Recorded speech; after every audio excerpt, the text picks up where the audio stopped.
జగన్మోహన్ రెడ్డి 5 సంవత్సరాలు పరిపాలించాడు, ఇంకా ఉన్నాడు. భారతీయ జనతా పార్టీ ఎక్కడా నోరు జరవలేదు. బాబాలు అలాగే అనేక మంది సన్యాసులు ఈ దేశంలో ఉన్నారు ఆధ్యాత్మిక రంగంలో. ఎందుకు ఇది పొలిటికల్ ఏరియాలో మాత్రమే జరుగుతోంది, నన్ను ఎవరు ఏమీ అనరు అనేటువంటి ఒక కాన్ఫిడెన్స్ తో చెలరేగుతున్నాడు అనేది ఎస్టాబ్లిష్ చేయడానికి కోవా బన్ను అనేటువంటి అంశం తెలంగాణలో దొరికింది.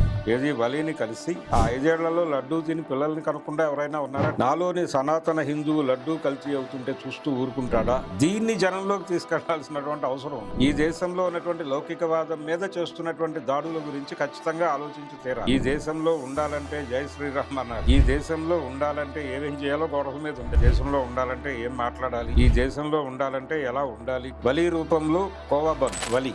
ఇప్పుడు అతనితో ఇంటర్వ్యూ చేయని ఛానలే కాదు అనేటువంటి ఒక దొరికిన గీటురాయి వలి. ఇలా ఒక గీటురాయిగా మారాడు. కల్తీ అయింది లడ్డూలో నెయ్యిగా. ఈ కల్తీని కప్పిపుచ్చుకోవడం కోసం ఇప్పుడు మీరు సరెండర్ అయి బతకటమే మీకున్నటువంటి ఏకైక మార్గం. ఉద్యమాలు విద్యమాలు ఇలాంటివన్నీ కుదిరే వ్యవహారాలు కాదు మా దగ్గర. మీరు లొంగిపోయి బతకాలి, నో క్వశ్చన్.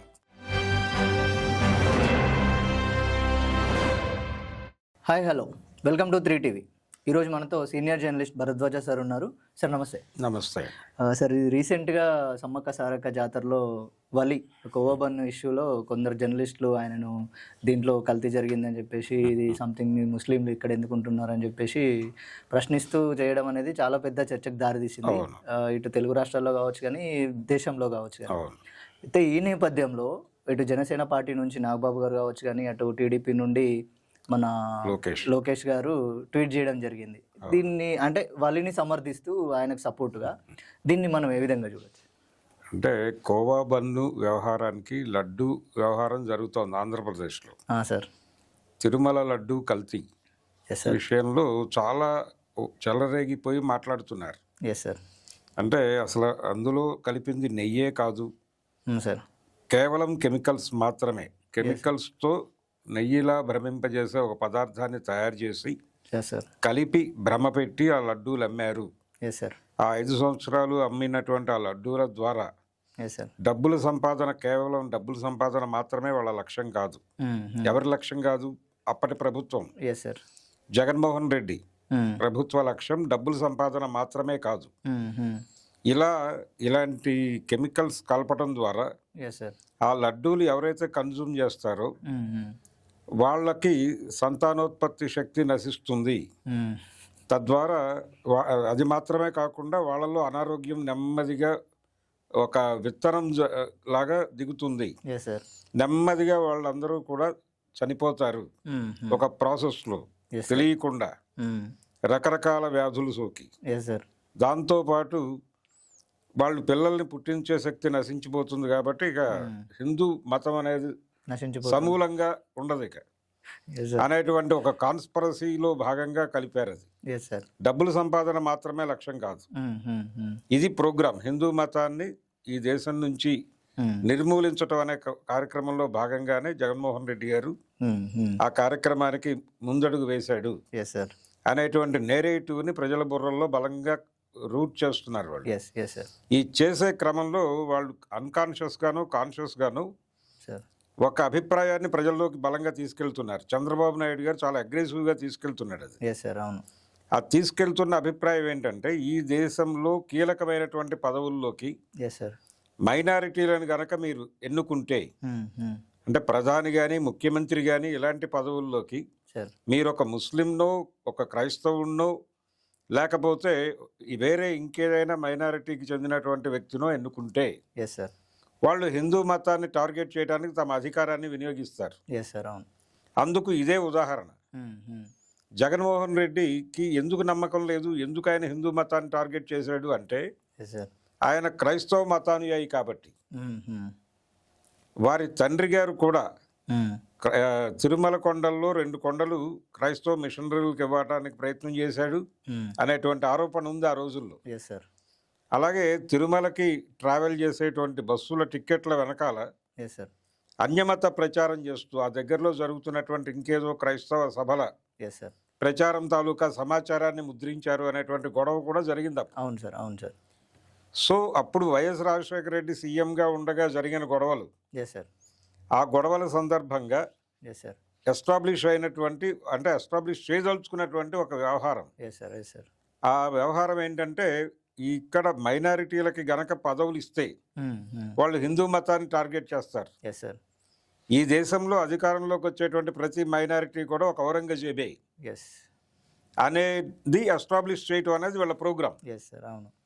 జగన్మోహన్ రెడ్డి 5 సంవత్సరాలు పరిపాలించాడు, ఇంకా ఉన్నాడు. Yes sir.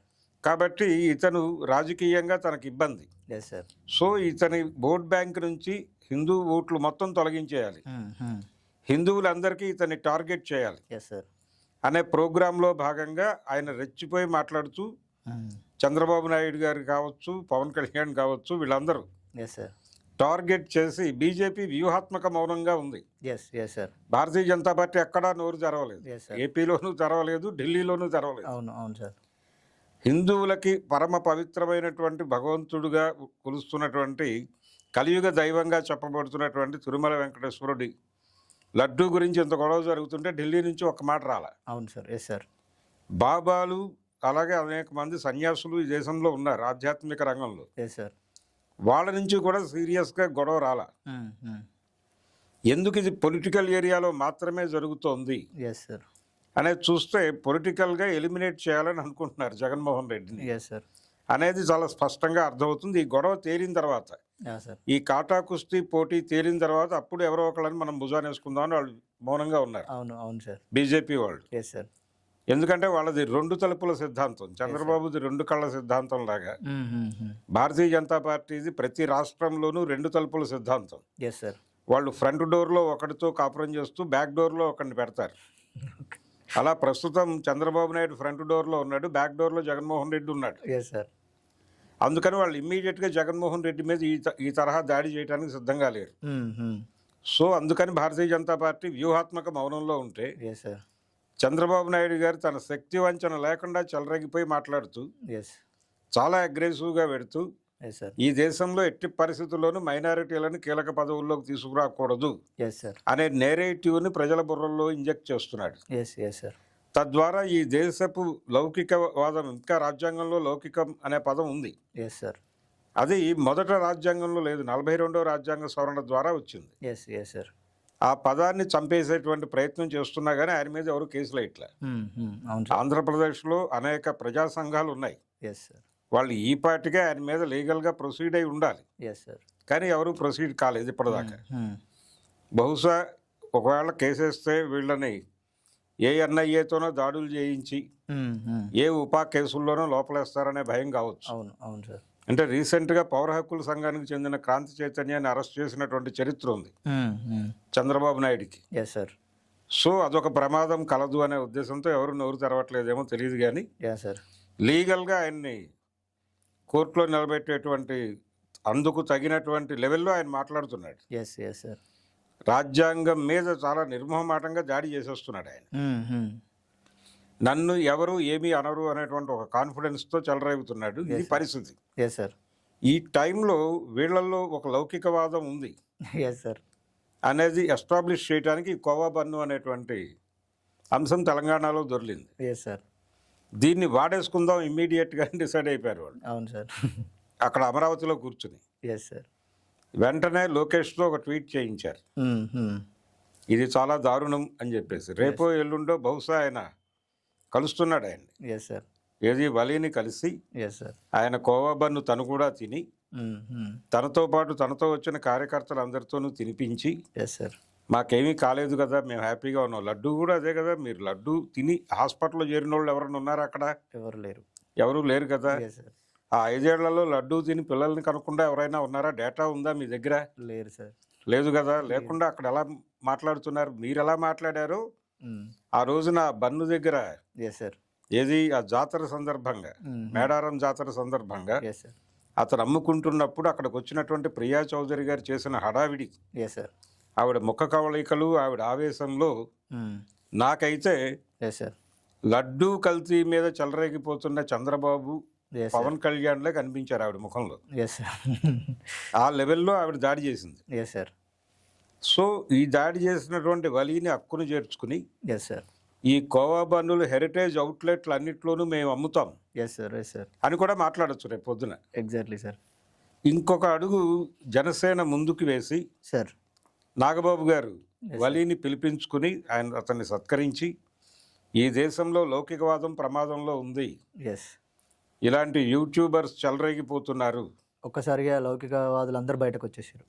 వాళ్ళలో ఉన్న లౌకికవాదం బయటకు వచ్చింది సార్. తన్నుకుని వచ్చింది. Yes sir. తన్నుకుని బయటకు వచ్చి ఆయనే అదే నాగబాబు ఒక 15 రోజుల క్రితం నేను నాస్తికుణ్ణి అయినా సనాతన హిందువుని, ఎస్ సార్, నాలోని సనాతన హిందువు లడ్డూ కల్తీ అవుతుంటే చూస్తూ ఊరుకుంటాడా ఎస్ సార్ అని ప్రశ్నించాడు. ఎస్, అంటే అప్పుడేమో ఆయన లౌకిక సనాతనుడు, ఎస్ సార్, అప్పుడు నాస్తిక సనాతనుడు, ఎస్ సార్, ఇప్పుడు లౌకిక సనాతనుడు. ఎస్ ఎస్, ఇది కోవా బన్ను విషయంలో. ఓకే. ఈ కోవా బన్ను విషయంలో ఎంత అతిగా పూసుకోగలిగితే అంతగా తమని తాము లౌకికవాదులుగా ప్రొజెక్ట్ చేసేసుకుని మేము కాన్స్టిట్యూషన్ ప్రొటెక్టర్లం ఎస్ అని చెప్పుకోవడానికి ఒక అవకాశం దొరుకుతుంది వాళ్ళకి. Exactly sir.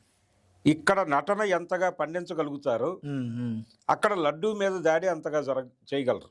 Yes sir, yes sir. ఇప్పుడు జగన్కి మరింత ప్రమాదకరమైనటువంటి పరిస్థితి వచ్చింది ఈ కోవా బన్ను రూపంలో. Yes sir. వచ్చి వీళ్ళు ఏం చెప్తారు, రేపొద్దున అక్కడికి వెళ్ళి చాలామంది ఎస్ సార్, మా మీద మేమేదో మతోన్మాదుల్లాగాను, మేము మైనారిటీలను టార్గెట్ చేసి మాట్లాడుతున్నట్టు, ఎస్ సార్, మేము మైనారిటీలు అధికారంలోకి వస్తేనే ఓర్చుకోలేనంత దుర్మార్గులుగాను చిత్రీకరిస్తూ మాట్లాడుతున్నారు. Yes sir. వాళ్ళందరూ దుర్మార్గులు. మేము ఎంతటి లౌకికవాదులమో చూశారు కదా, మేము అక్కడ వలీని కావలించుకుని ఎస్, అతనికి నాగబాబు గారు కొంత డబ్బులు కూడా ఇచ్చారు. Yes sir. 500 రూపాయల కట్ట కనిపించింది, బహుశా 50,000 1,00,000 ఇచ్చుండొచ్చు కూడా. Yes sir. అంతకంటే ఎక్కువే ఇచ్చి తీరాలి ఈ అవకాశాన్ని కల్పించినందుకు. ఆయన ఎంత ఇచ్చినా తక్కువనే, ఎంత ఇచ్చినా తక్కువే. అవును సార్. అది మాత్రమే కాదు, నిజానికి అతనికంటే కూడా సన్మానం చేయాల్సిన వ్యక్తి ఆవిడ, సార్, ప్రియా చౌదరి గారు. ప్రియా చౌదరి గారిని తీసుకెళ్లి అమరావతిలో గ్రాండ్ స్కేల్లో ఒక సన్మానం చేసినా తప్పులేదు. ఆవిడ అక్కడికి వెళ్ళి ఒక స్పీచ్ కూడా ఇవ్వచ్చు. అంటే నేను ఇలా మిస్గైడ్ అయి ఉన్నాను, ఎస్ సార్, అంటే ప్రతిదీ నాకు ఇక్కడ జగన్మోహన్ రెడ్డి కల్తీ చేయటం వలన, ఎస్ సార్, ఈ కల్తీ చూసిన మంటలో ప్రతిదీ నాకు అనుమానంగానే కనిపించడం మొదలుపెట్టి ఎస్ సార్, ఆ కోవా బన్ను విషయంలో చెలరేగిపోయాను. ఐఎమ్ సారీ అని చెప్పొచ్చు రేపు పొద్దున. Yes sir. ఇలా జగన్మోహన్ రెడ్డి మీద దాడి చేయటానికి ఈ కోవా బన్ను వ్యవహారాన్ని కూడా అద్భుతంగా వినియోగించేసుకుంటున్నారు ఎస్ సార్, రంగంలోకి దిగి. దీన్ని జనంలోకి తీసుకెళ్లాల్సినటువంటి అవసరం ఉంది. Exactly sir. ఈ లౌకిక దుర్మార్గాన్ని, లౌకికత అనే పేరుతో వాళ్ళు వలీని అక్కున చేర్చుకుని ఈ దేశంలో ఉన్నటువంటి లౌకికవాదం మీద చేస్తున్నటువంటి దాడుల గురించి ఖచ్చితంగా ఆలోచించి తీరాలి. ఎస్ ఎస్, ఇది పరిస్థితి. సో ఇటువంటి కండిషన్లో నిజానికి ఆవిడ ఆ రోజున ఎందుకు చెలరేగిపోయింది అంతా? Yes yes sir. అంటే చాలా మంది చాలా లూజ్గా మాట్లాడుతున్నారు ప్రియా చౌదరి గారి గురించి సోషల్ మీడియాలోనే. Yes sir. ఆవిడ ఎవరి ప్రాపకం కోసమో అక్కడికి వచ్చి చెలరేగిపోయారు. అంటే ఇలా బిహేవ్ చేయటం ద్వారా, ఇలా గొడవ చేయటం ద్వారా ఏదో ఆవిడకి వ్యూస్ వస్తాయనో ఇలాంటివి అనుకుంటున్నారు. కానీ ఈ దేశంలో వాంటెడ్గానే చాలా యూట్యూబ్ ఛానల్స్ని వాళ్ళు పెంచి పోషిస్తున్నారు. ఎవరు? సంఘ్ పరివార్. సంఘ్ పరివార్ అధికారంలోకి రాకముందు, అంటే యూపీఏ ప్రభుత్వం నడిచినటువంటి 10 సంవత్సరాలు, ఇది మన్మోహన్ సింగ్ గారి 2 టర్మ్స్ కూడా ఈ దేశంలో గాయత్రి సేన ఇలాంటి రకరకాల పేర్లతో దాదాపు ఒక 30-40 సంఘాలని వాళ్ళు ఫ్లోట్ చేశారు. మనకి గోడల నిండా నినాదాలు రాసుండేవి. ఈ దేశంలో ఉండాలంటే వందే మాతరం అనాలి, ఈ దేశంలో ఉండాలంటే జై శ్రీరామ్ అనాలి, ఈ దేశంలో ఉండాలంటే ఏమేం చేయాలో గోడల మీద ఉండేది మాన్యువల్. ఈ మధ్య ఎవరో అల్లు అర్జున్ గురించి ప్రచారం చేస్తున్నారు. అల్లు అర్జున్ని కలిస్తే 42 డూస్ అండ్ నాట్ డూస్ ఒక జాబితా ఉంది, ప్రోటోకాల్ వ్యవహారం. అలా వీళ్ళు గోడల మీద రాసేవాళ్ళు ఆ రోజుల్లో. ఏమైనా ఈ దేశంలో ఉండాలంటే ఏం తినాలి, ఈ దేశంలో ఉండాలంటే ఏం మాట్లాడాలి, ఈ దేశంలో ఉండాలంటే ఎలా ఉండాలి, కాన్స్టిట్యూషన్.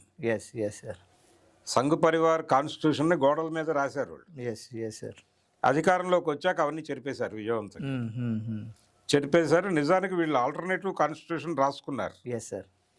అయితే 24 ఎన్నికల్లో వీళ్ళు 100 సీట్లు కోల్పోవడం చేత ఆ కాన్స్టిట్యూషన్ని ప్రస్తుతం నాగ్పూర్ ఫ్రిడ్జ్లో పెట్టి ఎస్ వీళ్ళు ఈ కాన్స్టిట్యూషన్ ప్రకారమే ట్రావెల్ అవ్వాలి ఇప్పటి వరకు అని నిర్ణయం తీసుకున్నందుకు గాను రాజ్యాంగ బద్ధులమే మేము రాజ్యాంగాన్ని మీరి పెడుతున్నామని చాలామంది మాట్లాడుతున్నారు. Yes sir.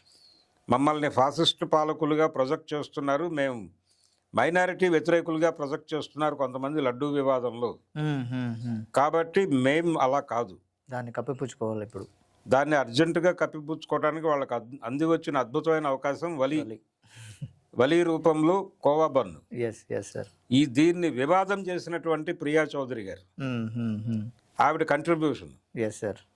ఇంత వ్యవహారం నడిచిపోయింది దీని వెనకాల మనకు తెలియకుండా. Exactly sir. కాబట్టి దీన్ని సమగ్రంగా అర్థం చేసుకోకపోతే మనకి కోవా బన్ను వ్యవహారంలో ఎందుకు వీళ్ళు ఇంత అగ్రెసివ్గా వ్యవహరిస్తున్నారు. నిజానికి తెలంగాణకు చెందినటువంటి చాలామంది లౌకికవాదులు అక్కడికి వెళ్ళి అతన్ని పరామర్శించి వస్తున్నారు. మీడియా కూడా ప్రత్యేకంగా ఇప్పుడు అతను ఒక సెలబ్రిటీగా మారాడు. అవును సార్. వలి దగ్గరకు వెళ్ళి ఒక బన్ను అతనితో తినిపించి ఒక బన్ను తాము తిని మీడియా వాళ్ళు అతనితో మాట్లాడించి వస్తున్నారు. ఇప్పుడు అతనితో ఇంటర్వ్యూ చేయని ఛానలే కాదు అనేటువంటి ఒక నెరేటివ్ని తీసుకొస్తున్నారు. అవును అవును సార్. కనుక చాలామంది పొలిటీషియన్స్ తమలో ఉన్నటువంటి లౌకికవాదాన్ని తాము ఎంతటి లౌకికవాదులమో నిరూపించుకోవటానికి ఇప్పుడు దొరికిన గీటురాయి వలి. వలి దగ్గరకు వెళ్ళి తమ లౌకికవాదాన్ని బలంగా చాటేసుకుంటే ఆ వీడియోస్ మార్కెట్లో ఉంటే రేపు ఎవరైనా వాళ్ళు ఇంకేదైనా దారుణాలు చేస్తే వాళ్ళు ఇంకో చోట మైనారిటీల మీద దాడి చేయటమో లేకపోతే ఏ క్రైస్తవుల మీద దాడి చేయటమో చేస్తే దాని మీద విమర్శ వచ్చినప్పుడు ఈ వీడియోస్ పెడతారు. చూసారా మేము ఆ రోజున బలంగా నిలబడ్డాం అతని వెనకాల. ఇలా ఒక గీటురాయిగా మారాడు ఆయన వలి. అయినప్పటికీ వీళ్ళ బిహేవియర్లో ఉన్నటువంటి తేడాలు, లడ్డూ విషయంలో కల్తీ అయింది లడ్డూ కాదు. తెలుగుదేశం జనసేన సరే అది పుట్టుకే అక్కడ జరిగింది. అది దొంగచాటుగా బీజేపీ వసారాలో పుట్టినటువంటి పార్టీ అది. బీజేపీ దొడ్డి వసారాలో పుట్టిన పార్టీ అది జనసేన. తెలుగుదేశం పార్టీకి ఒక లౌకికవాదం అనేటువంటి ఒక ఇది ఉంది, ఒక ప్రయాణం ఉంది ఎన్టీ రామారావు దగ్గర నుంచి. ఆ ప్రయాణాన్ని కలుషితం చేశారు, కల్తీ చేశారు. కల్తీ అయింది లడ్డూలో నెయ్యి కాదు, తెలుగుదేశంలో లౌకికవాదం కల్తీ అయిపోయింది. ఈ కల్తీని కప్పిపుచ్చుకోవడం కోసం ఇప్పుడు లోకేష్ అనే ఆయన తీవ్రమైనటువంటి అంటే లౌకికోగ్రవాదిగా మారిపోయి రేపు ఇక్కడికి వచ్చి ఒక డ్రామా చేసేయడానికి సిద్ధపడిపోతున్నాడు. అందుకని ఈ దేశంలో చాలా స్పష్టంగా లౌకికవాదం ప్రమాదంలో ఉంది. మైనారిటీలని ఒక రకంగా టెర్రరైజ్ చేస్తున్నారు రకరకాల పద్ధతుల్లో. టెర్రరైజ్ చేసి మీకు పదవుల్లోకి వచ్చే అర్హత కూడా లేదు అని నిర్లజ్జగా చెప్పేస్తూ మీరు సరెండర్ అయి బతకటమే మీకున్నటువంటి ఏకైక మార్గం.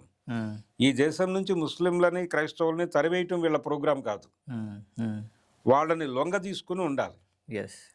ఈ దేశంలో ఎవరైనా సరే, అది మైనారిటీలైనా ముస్లింలైనా క్రైస్తవులైనా లేకపోతే నక్సలైట్లైనా ఎవరైనా సరే లొంగిపోయి ఉండాలి. లొంగిపోతారా అదృశ్యం అవుతారా తేల్చుకోండి. ఇది ప్రోగ్రామ్. ఉద్యమాలు ఇలాంటివన్నీ కుదిరే వ్యవహారాలు కాదు మా దగ్గర. మీరు మాకు సరెండర్ అయి బతుకుతారా బతకండి, నో ప్రాబ్లం, నో ఇష్యూస్, మేమేమి అనం మిమ్మల్ని. మీరు లొంగిపోయి బతకాలి, నో క్వశ్చనింగ్ వద్దు, ప్రశ్నించటాలు వద్దు. ప్రశ్నించకుండా మౌనంగా సరెండర్ అయి మా దగ్గర పడుంటే ఉండండి, లేకపోతే అంతర్ధానం అయిపోతారు, ప్రిపేర్ అవ్వండి అనేటువంటి ప్రోగ్రాంలో భాగంగానే ఈ చెలరేగిపోవటాలు జరుగుతున్నాయి. ఇది దీని వెనకాల ఉన్నటువంటి లౌకికవాదం పేరుతో ఈ సనాతనులు వ్యవహరిస్తున్న తీరు వెనకాల ఉన్నటువంటి స్కీమ్ మర్మం. Yes sir. Thank you sir. అయితే ఇటు సనాతనంగా తిరుపతి లడ్డు కావచ్చు కానీ, లౌకికవాదంగా ఈ కొవ్వ బంధు కావచ్చు కానీ, రాజకీయ నాయకులకు ఒక వస్తువుగానే ఇవి ఉపయోగపడుతున్నాయి. వాళ్ళు ఖచ్చితంగా ఓట్లను దండుకోవడంలో కావచ్చు కానీ, మైనారిటీలకు మేము సపోర్ట్ చేస్తున్నామని కావచ్చు కానీ, జరుగుతున్న విషయంలో సార్ మనతోని ఇవన్నీ డిస్కషన్ చేశారు. Thank you sir. Thank you so much.